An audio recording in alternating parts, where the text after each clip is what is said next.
머스크가 채굴 전기 소모 줄이기 모임을 결성했다. 이 소식에 비트코인이 다시 한번 폭등하고 있습니다. 비트코인이 이렇게 폭등하는 이유는요, 일론 머스크가 전기 소모를 줄이기 위해서 북미의 채굴업자들과 대화를 했다라고 트윗을 했기 때문인데요. 대표적인 비트코인 지지자죠. 마이클 세일러 마이크로 스트래티지의 CEO는요, 자신의 트위터를 통해서 북미 채굴업자들 그리고 머스크와 함께 대화를 했고 북미 채굴협회를 결성했다면서 이 모임은 투명한 에너지 사용을 촉진할 것이다 이렇게 밝혔습니다. 머스크는 이런 트윗에 북미 비트코인 채굴업자들과 대화를 했다. 그들은 현재 사용 중이거나 향후 사용을 계획 중인 재생에너지 사용 상황을 밝히기로 했다라고 말하면서 아울러 전 세계 채굴업자들의 동참을 요구할 것이다. 앞으로 전망이 밝다. 이렇게 리트윗을 하기도 했습니다. 그래서 시장의 반응은 과연 그래서 지금이 바닥일까요? 하는 건데요. 오늘의 블록 테마 토크 주제는 바로 비트코인 이제 바닥 쳤나요? 네. 네. 오랜만에 정말 오랜만에 호재 뉴스가 등장을 했습니다. 북미 채굴업자들과 협상을 하고 있다라고 말했는데 그 네. 이유는 뭘까요? 일단 앨런 머스크가 테슬라에서 비트코인 결제를 받는다고 얘기를 했었잖아요. 네. 그리고 그걸 철회한 이유가 비트코인은 화석 연료를 많이 사용한다. 그래서 뭐 테슬라는 전기차죠. 그리고 뭐 네. 친환경이 요즘 워낙 대세니까 그래서 얘기를 했는지 좀 뭔가 마음이 아프셔서 자꾸 기억을 못 하시는지 모르겠는데 좀 오락가락하죠, 사실 머스크가. 예, 그래서 일단 뭐 그 표면적으로는 뭐 화석 연료 때문에 환경이 안 좋다라고 해서 결제를 중지를 했다가 또 뭐 지금은 그래서 이 문제를 개선하기 위해서 북미 네. 쪽 채굴업자들과 자기가 뭐 긴밀히 협력하겠다 그런 얘기죠. 그래서 워낙 좀 본인이 돌발적인 발언을 많이 했기 때문에 이거를 저는 당연히 수습할 거라고 생각했어요. 그래서 머스크의 문제는 머스크가 해결한다. 네. 제가 예언을 했었는데 맞았다.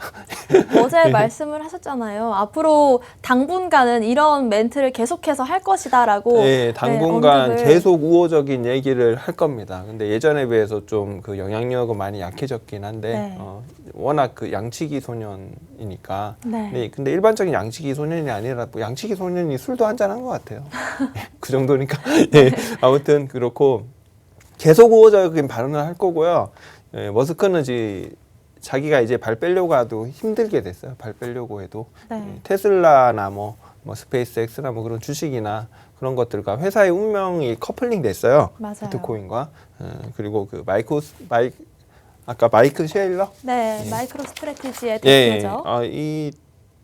이 마이크로 스트레지도 비트코인을 너무 많이 사더라고요. 근데 회사가. 네. 그래서 여기는 더 운명 공동체다.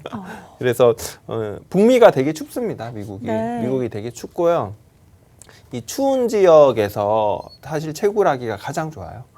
그렇죠. 채굴하면 대형 채굴자들의 최대 난제는 이 열을 어떻게 떨어뜨리냐. 네. 그래서 뭐 공조 시스템, 그 기류가 어떻게 돌아가나 채굴장 안에서 네. 그런 거를 컨설팅 받는 데만 해도 돈을 엄청 많이 씁니다. 근데 이렇게 추운 지역에서 채굴을 하게 되면 아주 좋겠죠. 네. 그리고 재생에너지의 가장 큰 단점이 뭐 풍력 발전이든 수력 발전이든 뭐 어떤 발전소건 도심에 그걸 하진 못해요. 대부분 네. 외곽 지역에서 하는데 이 외곽 지역에서 해서 전기가 생산됐는데 이 외곽 지역에는 또 전기를 쓸 사람이 없어요. 네. 그렇죠. 뭐 남극, 북극 같은 데서 뭐 그렇죠. 돌린다고 해서 네. 거기서 전기를 쓸 사람이 없잖아요. 그래서 결국은 전기를 끌고 오는 비용이 이 발전 비용보다 만만찮게 드는데 이거를 좀 해결할 수 있는 게 비트코인 대형 채굴장이 그런 지역에 들어서게 되면은 거기서 남는 유유 전기도 사용할 수 있고 비트코인 채굴도 화석 연료를 사용해서 환경을 해치는 게 아닌 게 되니까 테마를 잘 잡은 것 같아요. 예. 저는 왜 북미로 잡았을까가 궁금했는데 그 추워서 부분을 그렇습니다. 잘 추워서. 설명해 주신 것 같아요. 과연 앞으로 그러면은 비트코인 채굴이 북미에서 이루어지는 것도 저희가 기대해 볼 수 있겠네요. 예, 앞으로. 비트코인 중국은 계속 규제하고 있으니까 네. 저는 뭐 사실 뭐 몇 년 전부터 지금 채굴장이 계속 옮겨갈 미국으로 옮겨가고 있었어요. 네. 예, 이미 한 2, 3년 됐어요. 옮겨가고 있었고 뭐 앞으로도 사실 미국하고 중국만 놓고 보면요. 네. 저희 입장에서는 미국의 영향력이 커지는 게 훨씬 좋죠. 네. 중국은 아무래도 좀 불안하잖아요. 예. 맞습니다. 비트코인이 과연 이제 바닥을 친 걸까요? 비트코인이 80% 넘는 급락이 역대 4차례가 있었다고 하는데요. 한 번씩 살펴보면 좋을 것 같습니다. 비트코인이 최고가를 찍은 뒤 80%가 넘게 추락한 적은 4차례였는데요. 2018년 12월에 1년 전 고점과 비교해서 84% 폭락한 적이 있었고요. 비트코인 2017년 후반에 암호화폐 열풍 속에서 2만 달러 턱 밑까지 치고 올라간 게 쭉 빠지기도 했었습니다. 2015년도 볼게요. 1월에는 고점 대비 85%가 폭락을 했었고요. 2013년 11월에는 비트코인이 7개월 만에 338%가 급등을 하자 전문가들이 이건 인류 역사상 가장 큰 거품이다라고 말하면서 보도하기도 했습니다. 비트코인 시세가요, 1달러에 못 미쳐서 현재 그 도지코인 수준이던 2010년에는 24일 만에 94%가 급락한 적도 있었습니다. 이번에도 비슷한 급락 상황이 나왔는데 과연 바닥은 언제일까요? 네. 저는 단기 바닥은 확인했다고 생각하고요. 물론 더 떨어질 수 있지만 지금은 뭐 3만 달러에서 확실히 지지가 나왔고 3만 네. 달러 초반에서 지지가 확실히 나왔고 저는 뭐 특별히 뭐 주식 시장이나 자산 시장에 어떤 이슈가 없는데 비트코인이 더 뭐 3만 달러 깨고 뭐 2만 달러, 만 달러 이렇게 떨어질 상황은 생길 수 없다고 봐요. 네. 물론 지금 뭐 비트코인이 아무리 상황이 좋아도 미국이 지금 6월 달에 미국에서 그 테이퍼링을 하고 뭐 금리 인상을 한다 그러면은 당연히 자산 시장이 좀 출렁하겠죠. 그럴 때는 또 같이 또 떨어질 수도 있지만 뭐 그것도 뭐 시장은 극복합니다. 그래서 저는 일단 단기 바닥은 확인한 상태라고 생각은 해요. 네. 그래서 뭐 질문이 언제가 바닥인가였잖아요. 네, 그죠? 맞아요. 예. 바닥은 뭐 그저께였겠죠? 다행이네요. 예. 사실 이번에 큰 하락을 끌어온 게 중국의 규제였습니다. 근데 또 중국만의 문제는 아닌 것 같아요. 또 비트코인 규제를 내놓는 게 아니냐. 이 옐런과 갠슬러 입에 전 세계 투자자들의 이목이 집중되고 있는데요. 어떤 내용을 얘기할지 또 어떤 내용을 주목하고 있는지 한번 분석해 주시죠. 네, 뭐 아까 말씀드렸던 일단 6월 FOMC가 있고요. 지금 그 미국이나 뭐 다른 국가들 입장에서도 이 유동성을 많이 풀었는데 이 자금이 예전에는 그 주식으로 가는 게 걱정이었어요. 네. 너무 그 주식 시장으로 가는 게 걱정이었는데 지금은 오히려 좀 걱정이 더 늘었어요. 네, 코인 시장으로 가니까. 맞아요. 이거는 뭐 그나마 주식 시장으로 오면은 그 자국 회사들이 그 자금을 수혈하면서 뭐 주가가 뭐 또 거품이 생길 수는 있지만 네. 어찌됐건 그 고용도 창출하고 그런 시장인데 이게 암호화폐로 가다 보니까 뭐 국가를 운영하는 입장에서는 전혀 도움이 안 되는 거예요. 뭐 그런 문제가 있는데 저희는 뭐 또 좀 다른 관점으로 보고 투자를 하는 거죠. 그런데 그렇죠. 제가 볼 때는 그 국가를 운영하시는 분들 입장에서는 그렇다.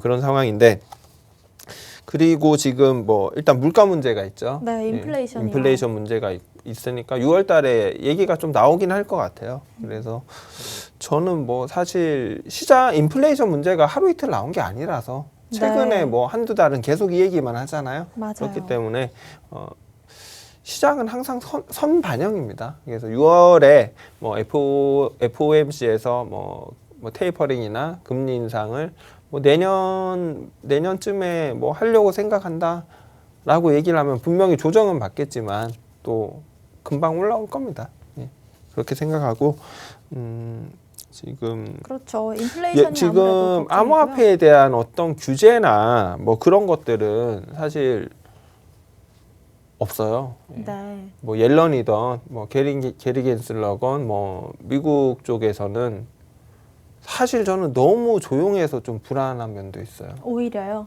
예, 너무 네. 일을 안 하고 있다.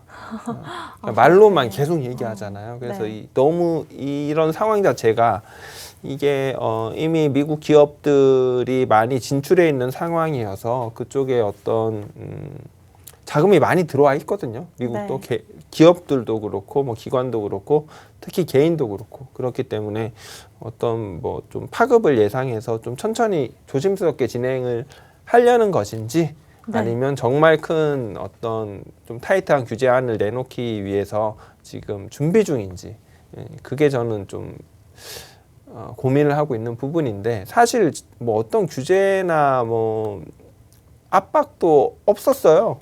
미국 정부 입장에서는 네. 그냥 시장이 알아서 그냥 공포를 느끼고 이렇게 하락을 한 거지 어떤 뭐 이슈가 있어서 하락을 했던 게 아니다. 그래서 제가 엊그제 뭐 며칠 지난주 계속 하락했을 때도 도무지 악재가 없다. 네. 도무지 악재가 없다라고 말씀드렸는데 예, 뭐 중국 이슈도 마찬가지예요. 계속 했던 말 또 계속 하는 거고 예, 그런 상황이죠. 네, 맞습니다. 제미니 거래소의 타일러 윙클보스는요, 행복한 비트코인 피자데이다. 1년 전까지만 해도 비트코인 가격은 9,000달러였고 지금은 38,000달러다.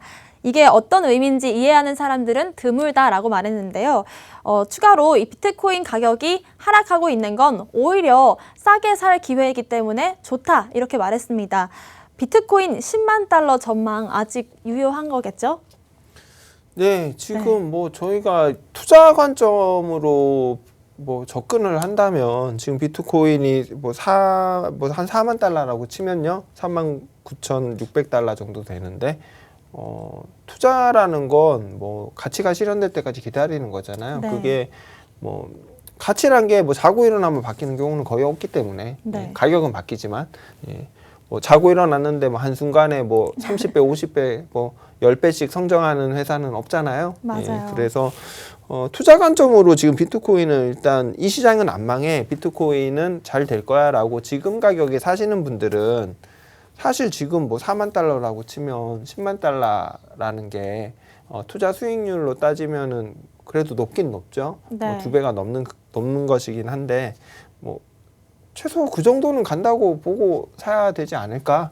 예. 네. 암호화폐는 뭐 다른 자산에 비해서 변동성이 워낙 심하잖아요. 네. 그만큼 많이 떨어지는 경우도 있으니까 저희가 뭐 그 정도는 뭐 보고 투자를 해야 되지 않나 그렇게 생각하고요. 예, 맞습니다. 여러 애널리스트들이 뭐 전망을 내놓고 있어요. 네. 뭐 28만 8천 달러까지 간다. 뭐 SF2 모델의 S2F 모델 네.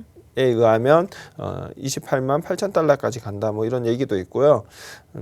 캐시우드도 50만 달러까지 갈 것이다 이렇게 말하기도 했었고요. 예, 많은 그렇죠. 전문가들이 좀 긍정적으로 보고 있는 것 같습니다. 또 저희 방금 말씀하셨듯이 단기 저점은 확인한 상황이다라고 보여지는데 예. 이런 시점에서 비트코인 매매 전략은 어떻게 잡아야 될까요? 네. 차트 보면서 말씀드리겠습니다. 예. 네. 보시면은 37,500달러 정도가 500달러 정도가 이 도치 캔들이 있고요. 5월 22일에 도치 캔들이 있고 5일 그 단기 이평도 겹쳐 있어요. 일본 기준으로. 그래서 네. 저는 37,500달러에서 한 38,000달러 정도 가격이 오면은 지금 만약에 조정을 받는다면 그 가격이 올 수도 있겠죠. 네. 그러면 저는 이 라인에서는 사야 된다고 생각하고요. 그리고 지금 올라간다라고 하면 뭐 당연히 라운드 피겨가 있죠. 네. 라운드 피겨가 4만 달러 의미 있는 가격 라운드 피겨라는 건 4만 달러고요. 이 4만 달러 부근에 4만 달러 조금 위에 있긴 한데 이평도 하나 있어요. 예. 200, 네. 예, 200일 이평이 있네요. 예. 200일 이평. 200일 이평이면 어마무시한 이평인데 네. 여기서 뭐 또 한번 저항은 받을 것 같고 뭐 더 올라간다고 하면 뭐 42,200달러 예, 그 다음 저항은 뭐 46,000달러 정도로 보는데 사실 지금은 뭐 사야 될 상황이죠. 이 정도 떨어졌으면 물론 네. 뭐 최근 뭐 3만 달러에서 못 사신 분들은 지금 가격이 또 비싸다고 생각할 수 있겠지만 맞아요. 조금 여유를 가지시고 아직까지는 뭐 매수 모드가 유효하다고 생각해요. 4만 달러 이하이기 때문에. 그런데 지금 바로 사면 4만 달러 또 넘어가려다가 또 한 38,500달러까지 뭐 조정을 받거나 충분히 그럴 수 있어요. 기술적으로. 그래서 내가 사자마자 왜 떨어지냐 하지 마시고 조금 여유를 가지시고 뭐 네. 38,000달러 부근에서 사셔도 괜찮을 것 같다. 네, 비트코인 매매 전략까지 들어봤습니다. 오늘 저희가 준비한 내용은 여기까지고요. 또 본 방송에서 제공하는 정보는 투자 판단의 참고 자료일 뿐 특정 자산 가치의 상승 또는 하락을 보장하지 않는다는 점 유의하시길 바라겠습니다. 저희는 내일 이 시간에 다시 오겠습니다. 시청자 여러분, 성투하세요.